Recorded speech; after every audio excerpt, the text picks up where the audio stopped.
4 dengan mata kuliah pengembangan materi IPS. Saya sendiri Emma Semare dan rekan-rekan saya Erin Siska, dan saya Sri Aswita Harema. Di sini kami akan mempresentasikan hasil proyek kami terkait analisis modul ajar di SMP Negeri 13 Medan.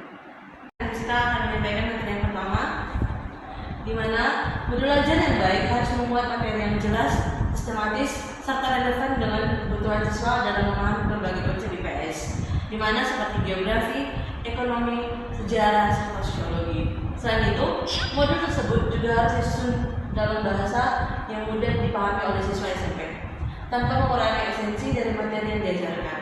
Selain kelengkapan materi, aspek metode pembelajaran yang didukung oleh modul juga menjadi perhatian dalam analisis kali ini. Selanjutnya, dalam kualitas ajar IPS, di mana harus ada yang pertama itu kesesuaian dalam kurikulum, di mana yang digunakan itu kurikulum 2013 dan kurikulum Merdeka. Yang kedua ada struktur dan penyajian materi, di mana lebih sistematis dan bahasa yang mudah dipahami oleh siswa. Selanjutnya ada metode pembelajaran, di mana menggunakan metode pembelajaran yang interaktif, di mana dengan adanya diskusi, studi kasus serta proyek. Selanjutnya ada sumber belajar tambahan, di mana adanya peta, grafik, serta berita aktual. Yang kelima ada evaluasi dan latihan soal, di mana dalam evaluasi itu harus berbasis melibatkan HOTS. Yang keenam itu ada diferensiasi pembelajaran, di mana ini menyesuaikan dengan kemampuan siswanya.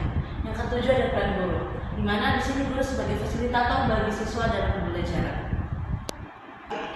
Jadi materi selanjutnya adalah kesesuaian modul ajar dengan kurikulum yang berlaku.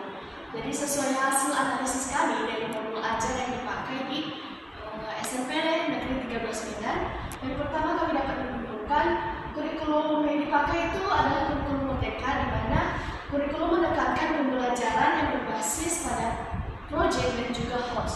Kemudian modul yang digunakan itu harus mendukung pembelajaran mandiri dan interaktif.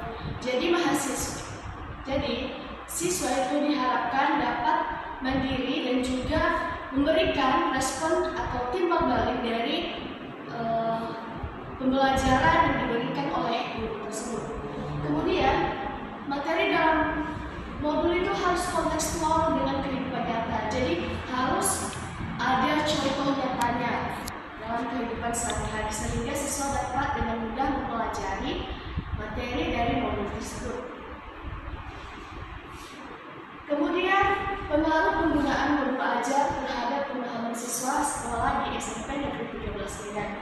Pengaruh modul ajar terhadap pemahaman siswa itu mencakup beberapa hal. Yang pertama, modul ajar itu membantu siswa memahami konsep secara bertahap. Kemudian menghubungkan teori dengan kehidupan nyata. Itulah yang disebut tadi dengan pembelajaran atau materi dalam modul itu harus kontekstual.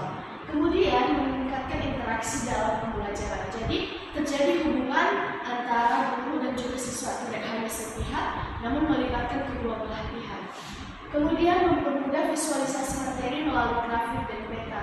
Jadi pada materi pembelajaran IPS, peta atau grafik itu sangat diperlukan untuk mempermudah dalam pembelajaran.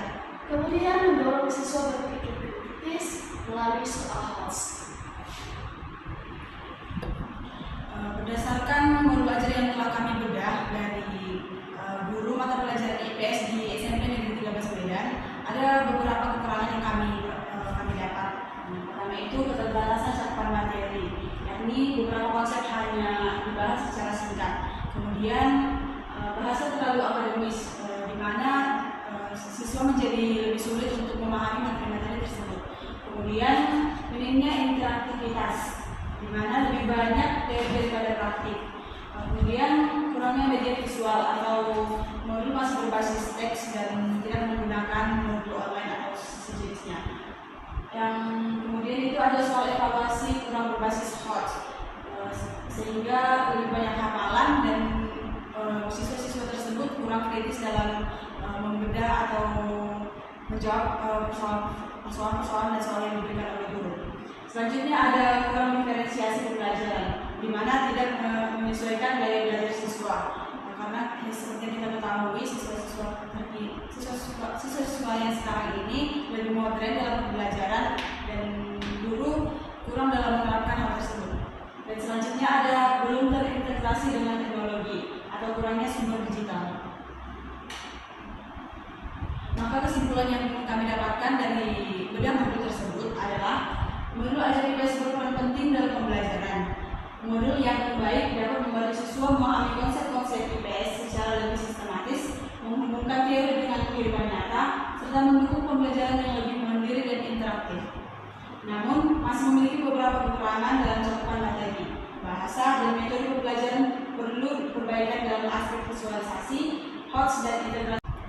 Maka kami sebagai penyaji materi atau pembedah modul dapat memberikan saran yang menurut kami baik, yakni penyajian materi lebih mendalam dan komunikatif.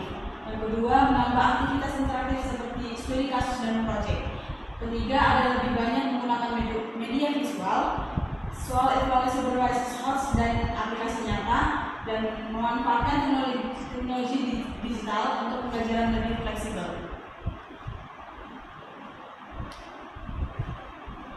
Sekian dari presentasi kami, terima kasih atas perhatiannya.